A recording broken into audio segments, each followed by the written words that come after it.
বাংলায় পালাবদল হয়েছে, আর এই পালাবদলের পর 15 বছরের শাসনকাল, তৃণমূলের মমতা ব্যানার্জির 15 বছরের শাসনকাল, সেই শাসনকালের অবসান হয়েছে। এবং তারপরে দেখতে পাওয়া যাচ্ছে ভারতীয় জনতা পার্টি সরকার গঠন করার পর একদিকে এর আগেও যখন নির্বাচন এসছে, কেন্দ্রীয় তদন্তকারী সংস্থার তৎপরতা চরম পর্যায়ে পৌঁছে গিয়েছিল।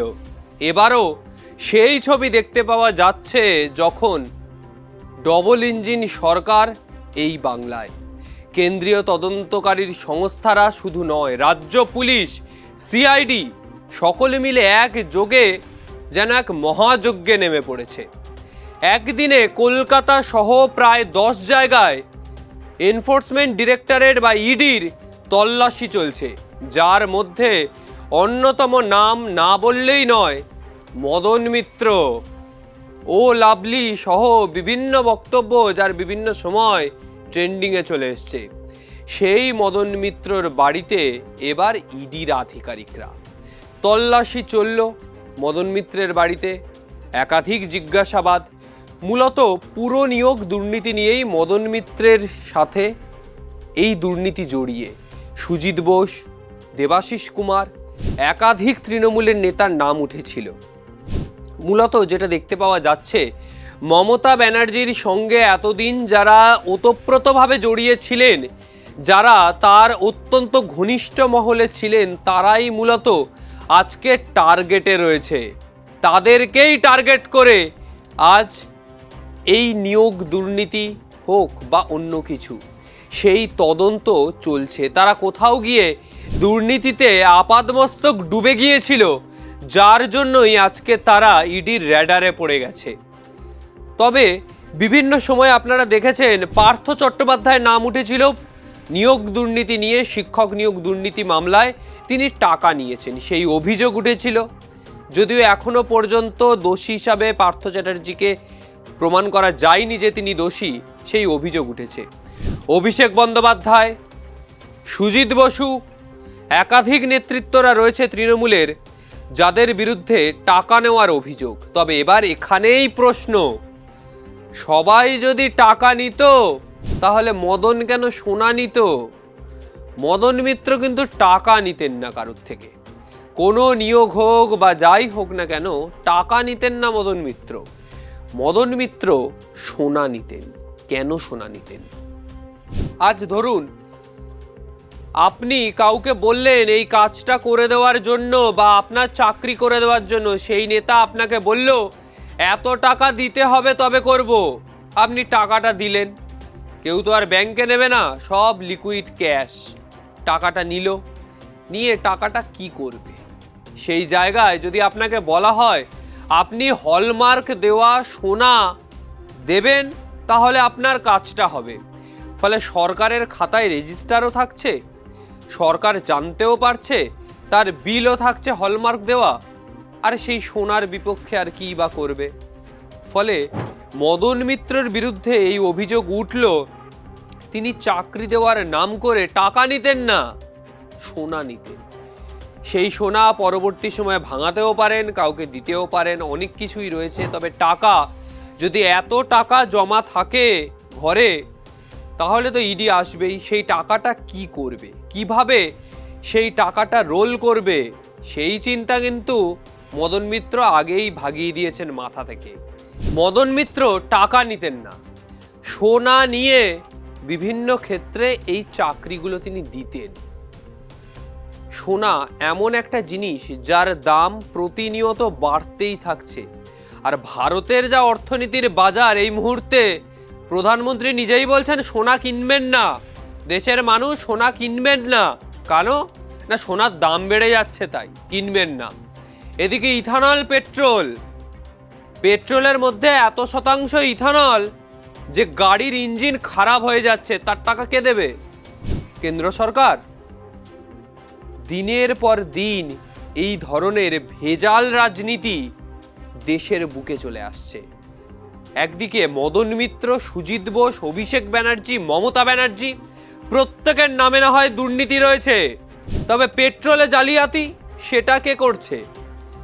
পরীক্ষা নিরীক্ষা ছাড়াই যে বাইক বা যে 4 চাকা গাড়ি বা যে লরি, অনেক জায়গায় ইথানলযুক্ত তেল ব্যবহার করা হয়। সেই তেল এত পরিমাণে ইথানল যে গাড়িটাই আজকে খারাপ হয়ে যাচ্ছে আপনার। এই পরিস্থিতি বর্তমান সময়ে গোটা দেশের। তবে শুধু মদন মিত্রের কথা বলবো না, আরও একজন রয়েছে যার নাম গ্যারেজ মলয়। কে বলুন তো? যাদবপুরের প্রাক্তন বিধায়ক মলয় মজুমদার, বা ভালো নাম যদি বলি দেবব্রত মজুমদার, ডাকনাম মলয়, তারও ডাকনাম গ্যারেজ মলয়। কিন্তু কেন? কোনো জায়গায় বা ওনার জায়গায় যদি কোনো প্রমোটার বিল্ডিং তোলে, ফ্ল্যাট বানায়, আবাসন বানায়, কমপ্লেক্স বানায়, মলয় মজুমদার ফ্ল্যাট চাইতেন না, অন্যান্য নেতাদের মতো টাকাও চাইতেন না, ফ্ল্যাটও চাইতেন না, চাইতেন গ্যারেজ। যে গ্যারেজটাকে পরে পার্টি অফিসও করতে পারেন, বা যে গ্যারেজ মাসে মাসে ভাড়াও দিতে পারেন তিনি। গ্যারেজের ভাড়ার টাকা তার পকেটে ঢুকছে, যে তার নামে এত গ্যারেজ, তিনি গ্যারেজ ভাড়ায় খাটান, সেই ভাড়ার টাকা আসছে। আর এই থেকেই যাদবপুর অঞ্চল জুড়ে এই প্রাক্তন বিধায়কের নাম হয়ে গেল দেবব্রত মজুমদার থেকে গ্যারেজ মলয়। শুধু মদন মিত্র নয়, কেঁচো খুঁড়তে অনেক কেউটেই আজ বেরিয়ে আসছে। এরকম বহু নেতা গোটা বাংলা জুড়ে রয়েছে যারা টাকা নিতেন না হাত পেতে, টাকা নিতে খারাপ দেখায়। টাকা নেবেন, সে না হয় কোনো এক সময় শুভেন্দু অধিকারী কোনো একটা পার্সেল তিনি নিয়েছিলেন, অনেকে বলেন সেখানে মায়ের শাড়ি ছিল, অনেকে বলেন টাকা ছিল, বিতর্ক তো রয়েছে। ফিরহাদ হাকিম, মদন মিত্রকেও দেখতে পাওয়া গিয়েছিল কোনো এক সময়, কিন্তু সেসব ভুল তো অতীত, ভুল থেকেই তো শিক্ষা নেয়। আর সেই ভুল থেকে শিক্ষা নিয়ে মদন মিত্র টাকা নেওয়াই ছেড়ে দিয়েছে। টাকার জায়গায় এখন হাত পেতে মদন মিত্র সোনা নেয়। আর সেই অভিযোগই এবার ইডির দপ্তরে এসছে। ইডি তল্লাশি করছে, তদন্ত করছে, কিন্তু হলমার্ক দেওয়া যে সোনা, সেই বিল তো রয়েছে, সেই রসিদও রয়েছে। ফলে এর মধ্যে থেকেই বোঝা যাচ্ছে বাংলার রাজনীতির গতি প্রকৃতি কোন পথে এগিয়েছিল এতদিন।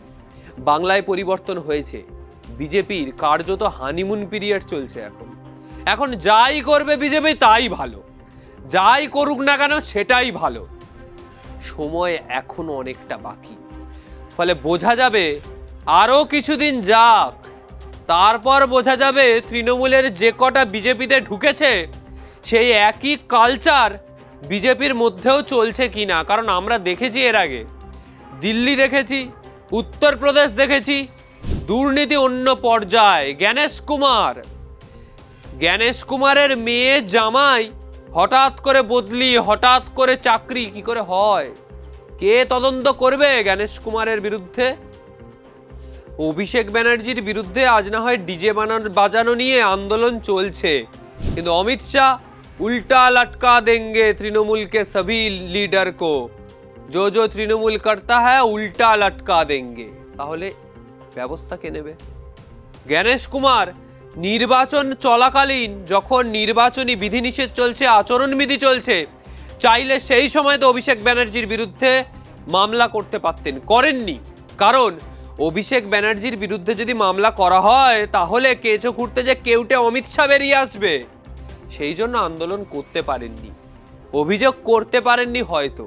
আর এই অভিযোগও এবার তুলে ফেলেছেন অভিষেক বন্দ্যোপাধ্যায় ঠিক এই কথা বলেই এবার আক্রমণ করছে অমিত শাহকে। অভিষেকের আক্রমণের কেন্দ্রবিন্দুতে যে বরাবরই অমিত শাহ ছিল সেটা স্পষ্ট। হয়তো বহু নেতারা টাকা নিয়েছে, বহু নেতারা টাকা নিয়ে চাকরি দিয়েছে, কিন্তু একটা অন্য নিদর্শন পাওয়া গেল বাংলার রাজনীতির এক রঙিন নেতা মদন মিত্রর কাছ থেকে। ফলে আজকের মতো বিদায় নিচ্ছি, তবে আগামী সময় এরকম আরও অনেক ঘটনা নিয়ে আসবো আপনাদের সামনে। ভালো থাকবেন। ভিডিওটা কেমন লাগলো অবশ্যই জানাবেন। নমস্কার।